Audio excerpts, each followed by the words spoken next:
predzadnji dan svetovnega prvenstva v sprintu tukaj v Milanu, tudi uspešen dan za Anjo Osterman, najprej zares izjemen nastop v enojcu, kasneje v dvojcu z nekaterimi težavami, pa vendarle še en A-finale tudi skupaj z Mijo Medved. Jutri bomo držali pesti.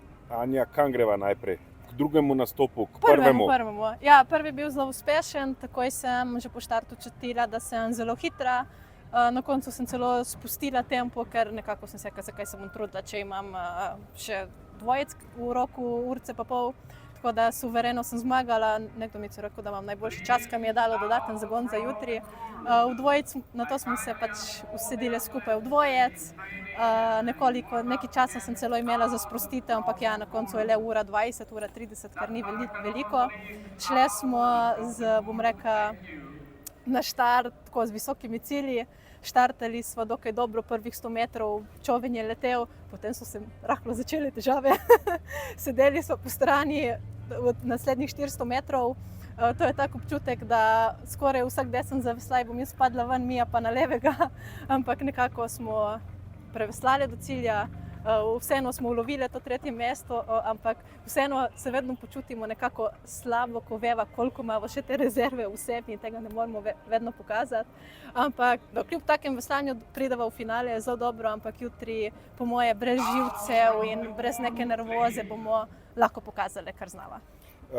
Težave s sedenjem, ker je čoln tudi zelo ozek po svoje, kako potem rešujeta to vrstne stvari v čolnu? Kakšna je to komunikacija, ko veš, da se bližaš cilju, da bi lahko bil še hitrejši, ampak imaš določeno težavico? Ja, če bi lahko popravile, bi popravile že takoj na začetku, ne? Ampak ne gre. Ne, enkrat, ko je tak ritem in si nekako neusklajen, vsaj v spodnjem delu telesa z nogami, ne moreš kaj dosti narediti. Ampak čoln je res tekel, vem, kako dobro smo pripravljene, ampak jaz sem zelo upala, da se bodo tiste bojice ciljne prej približale, ker smo res skoraj padle v vodo, ampak vseeno smo še vedno dovolj hitre. Popraviti tega med samim veslanjem ne moremo.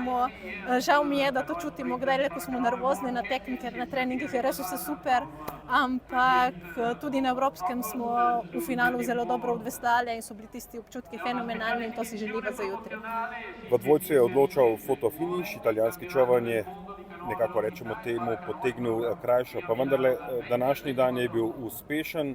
Kaj ponoviti podobno zgodbo tudi jutri, ko bo še nekaj več vložka v dveh A-finalih? Ja, jutri imam najprej finale na 200-metrski razdalji, ker bom po domače povedala ciljala na najvišje mesto, pač če mi to ne rata, pač upam, da dam vse od sebe in kar bo.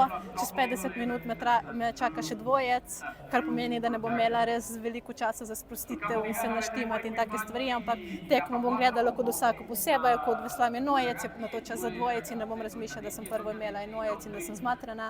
Tako da vsaka tekma posebej in ja, sigurno želiva ponoviti današnje rezultate, s tem, da ne bova sedela po strani.